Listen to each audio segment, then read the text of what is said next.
Marjorie Taylor Greene, MTG, says she's not going to support the big, beautiful bill if this remains in it. I buried that story in the middle of this episode, so make sure you watch to the end to find out. And it has to do with AI. Oh, mama, we support Marjorie Taylor Greene. I support her on it. You guys know that I want this big, beautiful bill to pass. But she's right. If you don't pull this one thing out of the big, beautiful bill, she's going to vote no, and she ought to. Welcome to Doug in Exile. I'm glad I hit this video late because the news changed like 3 times today. And so this is the last one going up tonight. To the Quad Club, thank you for watching all 4 videos. First, this is Caroline Leavitt up top, right? Defending the big, beautiful bill. Down below is a gnarly, nasty Elon Musk tweet. I'm sorry, I just can't stand it anymore. This massive, outrageous, pork-filled congressional spending bill is a disgusting abomination. And something that just crossed, Caroline, how mad do you think President Trump is going to be when he finds out that Elon Musk said, I'm sorry, but I just can't stand it anymore. This massive, outrageous, pork-filled congressional spending bill is a disgusting abomination. Shame on those who voted for it. You know you did wrong. You know it. Look, the president on this bill, it doesn't change the president's opinion. This is one big, beautiful bill, and he's sticking to it. This is one big, beautiful bill, and he's sticking to it. That puts Trump and Mike Johnson on one side with Caroline Leavitt over there, and Doge, Elon Musk, and you'll hear from Marjorie Taylor Greene too on the other side. So we have to unite. They got to pass this bill, guys. Just Elon Musk is shocked at the amount of spending in it, and I think all of us expect more spending. The cuts will come. They're coming later. That's the news. So hold tight. We'll get to it all. Here's Mike Johnson responding to his friend, Elon Musk. Yeah, let me say this. It's very disappointing, okay? I've come to consider Elon a good friend. He's obviously a very intelligent person, and he's done a lot of great work. With all due respect, my friend Elon is terribly wrong about the one big, beautiful bill. This is Elon Musk. In November next year, we fire all the politicians who betrayed the American people. I hope he doesn't start primarying our side. If the majority's that narrow, you have to get rhinos. I know you have to get the scumbags out. And I think we wait until next year because you're going to see a whole lot more Doge cuts coming. I'll explain how that process is going to work. But first, there's this one. This is breaking. Doge has updated its website. Estimated savings are now $180 billion, up from 175, saving the taxpayer individually $1,118. Now, that's going to be a yearly amount, so I'm going to explain that too. But here's Rep. on Palacio Luna. This is where all the drama today started. It looked like they weren't going to allow that little bill of $9 billion that includes PBS cuts, which is a Doge cut, to go to the House floor, separate from the big, beautiful bill.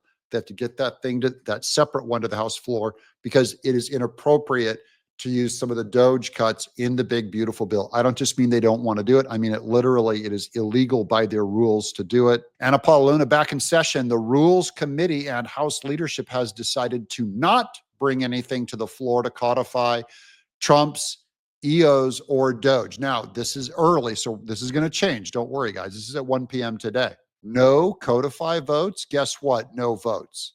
Half the reason the GOP even took the majority is because of Trump and Elon, and now you guys are too scared to codify. Okay, here's Anna Paula Luna with a reversal on that last one. This came an hour later. Update. I just got a call and I'm being told codifying will start next week. Next week. This will be a this is still a lame excuse. This could have started weeks ago.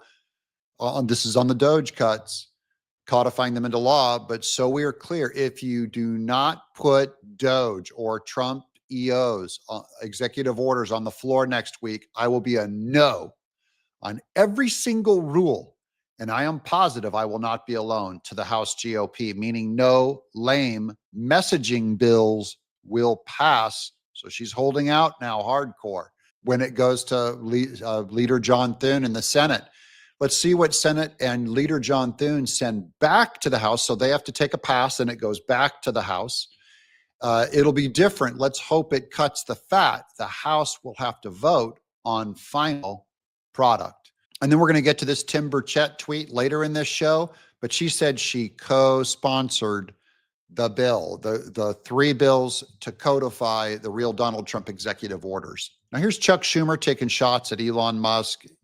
Over and over again, what Musk did with his Doge is going to cause lasting damage to the American people. And just saying now he's out of the administration and he's in a bind, that's ridiculous. He ought to be apologizing to the American people for what he has done if, for some reason, he sees the light. I don't know if he does or not, but that's what we need, an apology and him to tell Trump to undo the damage that he has done. They're going to try everything they can to destroy Elon Musk. In 2026, they will throw him in jail if they can and investigate him if they can.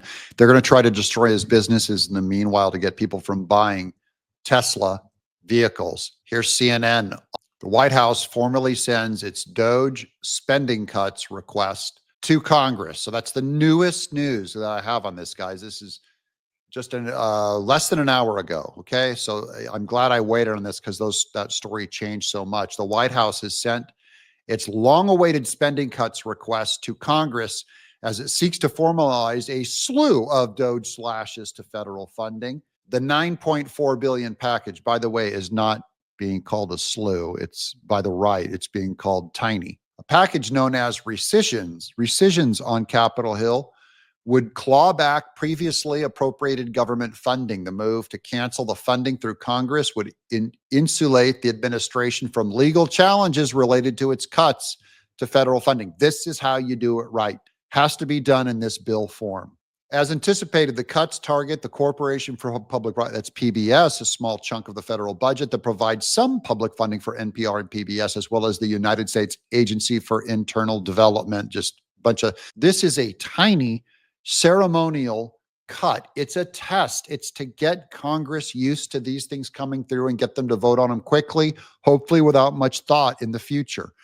This initial request, however, is far more limited in scope than the more than $1 trillion in spending cuts that Doge has promised. That's why Elon Musk is mad. The lengthy time it took the White House to send over a first round of cuts underscores the uphill battle for even a Republican-led Congress to codify Doge's work. It's not true, guys. It's going to start slow and go fast. Congress will have 45 days after the White House submits the request to consider it. It can pass both the House and the Senate with a simple majority, meaning it could clear chambers without Democrat support. That's why this has to be done this way. House Speaker Mike Johnson vowed in a statement Tuesday that the House will act quickly on this request. This recessions package reflects many of Doge's findings and is one of the many legislative tools Republicans are using to restore fiscal sanity. Congress will continue working closely with the White House to codify these recommendations, and the House will bring the package to the floor as quickly as possible, Johnson said in his part. CNN has reached out to the Office of Management, the OMB, and budget on the package. OMB leader Russell Vought told Fox News the administration is, quote, intending to be strategic. We showed this video 2 days ago. Work with Congress, see what they're willing to do. And if they pass this small one, guys, the canary in the coal mine, we'll send up many, many more. It's coming. The Republican speaker had told reporters Monday that he expects there may be multiple such packages coming to the Hill in the next few months. It's a big priority for me, Mike Johnson said, adding that he didn't know yet if they could go through committee or come straight to the floor. They have to check out the rules. As with all things, the challenge for him will be muscling the package through the House with its narrow majority. House Leader Hakeem Jeffries said ahead of the White House transmitting the package that it was his full expectation that, as has been the case up to this point, they will confront strong and unified Democrat opposition in the House, struggle to get any bill out of the House of Representatives, and then it's dead in the United States Senate. That's Hakeem Jeffries betting against Mike Johnson. Don't you do it. Good luck. Now, here's Tim Burchett. Hey everybody, Tim Burchett, just heading up the House floor steps of the Capitol. As you can see, I'm keeping my word. 3 bills that I'm dropping today, codifying, as they say, the president's executive orders, the Doge Cuts. First one dealing with NPR and public broadcasting, defunding that. We're not stopping them, they just don't need to use our money to do it. Another executive order, want to codify it, providing regulatory relief to promote domestic production of critical medicines. It's crazy that we rely on China and other places, their quality control and things like that, slave labor, and it needs to be produced here in this country. It's a national security issue. And the last one, dealing with gain of function research on biological agents and pathogens. And that's, of course, COVID, and we learned all about that with Fauci and all that nonsense. We gotta take control of this thing. So I'm dropping 3 right now. There'll be more. Keeping my word. We'll see what happens. Thank y'all so much for sending me here. And Godspeed to you for being sent there. I can't wait to see more. More is the key. I'm going to get to more in just a second. But here's Caroline Leavitt, again, defending Trump on the big, beautiful bill.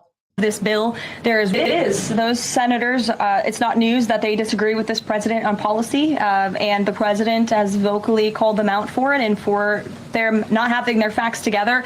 I would add the Congressional Budget Office has been historically wrong. In fact, they predicted the Trump tax cuts from the president's first term in 2017.